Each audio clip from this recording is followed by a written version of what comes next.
n'y a aucune autorité dans le Bitcoin. Qui est le patron quoi? Les gens se demandent vraiment. Il n'y a pas de patron. Si vous vous faites payer en Bitcoin, qui est au courant? Personne. Et pas le fisc. Et pas le fisc. Il y a quelques temps en fait j'avais eu l'idée de faire un projet qui était de vivre pendant 30 jours sans dépenser d'argent.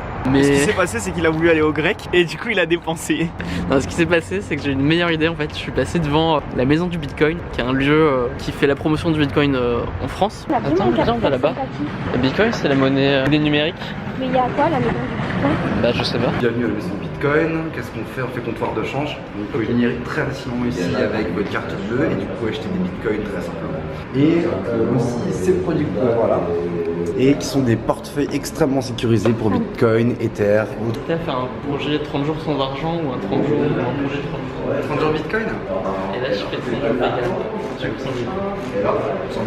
Et du coup j'ai eu l'idée de faire ça mais plutôt en dépensant, en gagnant que des bitcoins pendant 30 jours. Et donc le bitcoin qu'est-ce que c'est? C'est une monnaie en gros numérique, cryptée, sans état, sans autorité, sans banque, qui est juste un truc qui fonctionne grâce aux maths sur internet, grâce au chiffrement. Putain mec j'ai... Salut. Je sais pas j'ai cru... Alors en fait j'ai R2D2 qui va s'envoler dans le ciel pour filmer Paris. Donc le Bitcoin continue. Le Bitcoin ça te permet d'acheter des trucs de manière illégale entre autres. Et c'est connu pour ça mais en fait c'est pas que ça. Il y a plein de sites qui sont connus genre Silk Road etc. de gens qui ont vendu des armes et tout et tu pouvais acheter du CK, tu pouvais acheter n'importe quelle drogue que tu voulais en ligne et te faire livrer. Mais ça représente seulement 1% en fait du marché du Bitcoin. Le Bitcoin c'est beaucoup plus que ça. Et l'idée du projet c'est de montrer que le Bitcoin ça peut être un truc à la portée de tous, qui est pratique, qui est pas un truc réservé à des geeks. Moi j'y connais encore rien du tout en fait au Bitcoin.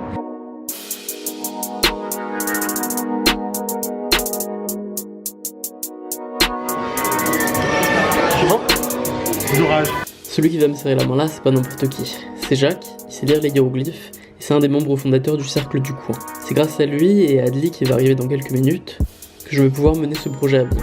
Allez là? Ça va? Ouais super. Adli va arriver? Adli a un rapport pas conflictuel, apaisé, mais particulier avec l'ordre du jour, l'emploi du temps, l'horaire. Voilà. Adli étudie la linguistique et il est président du Cercle du Coin. Lui et Jacques m'aideront dans mes problèmes techniques et pratiques lors de ce projet Bitcoin. Président. Ah non, président.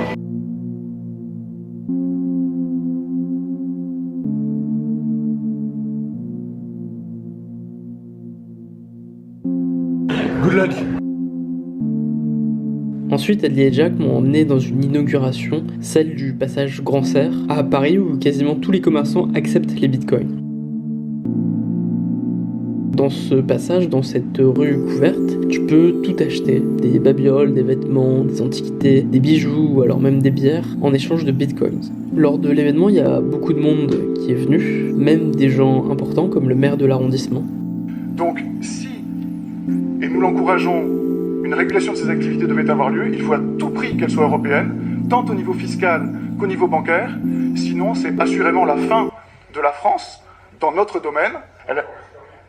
La France ne risque rien, mais elle risque tout. Elle risque tout parce que tout se passe ailleurs.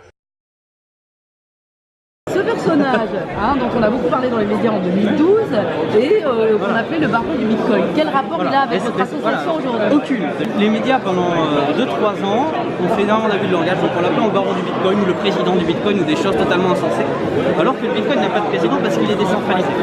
Il n'y a aucune autorité dans le Bitcoin. Et j'ai un peu discuté avec différentes personnes.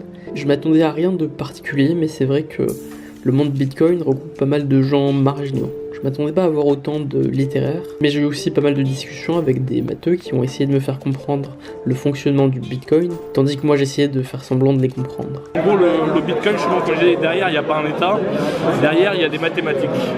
Des mathématiques, c'est une histoire en fait, il y a des histoires de hash, on appelle le proof of work, un prof de travail.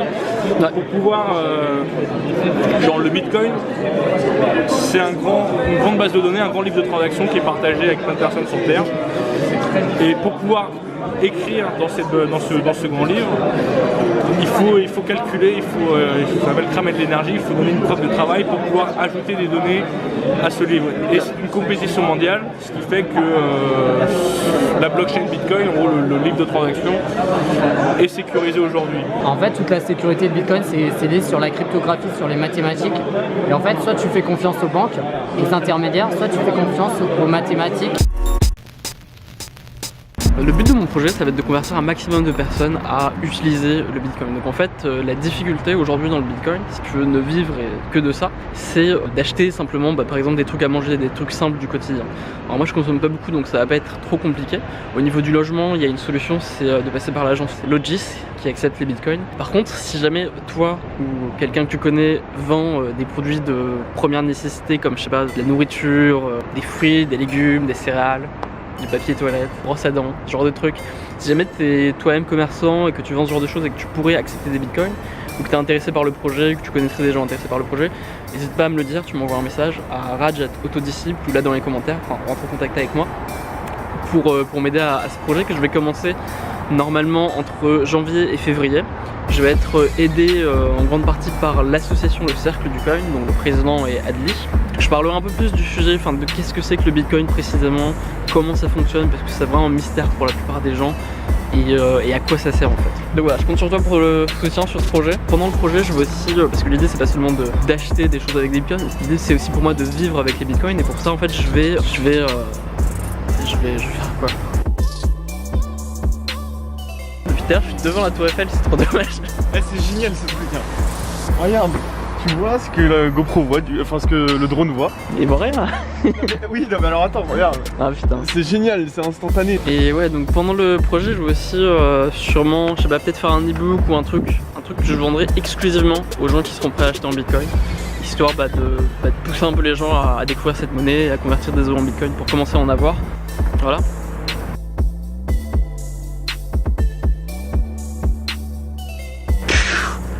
T'as mis. Tu l'as vu cette barre ici là? C'est trop flip.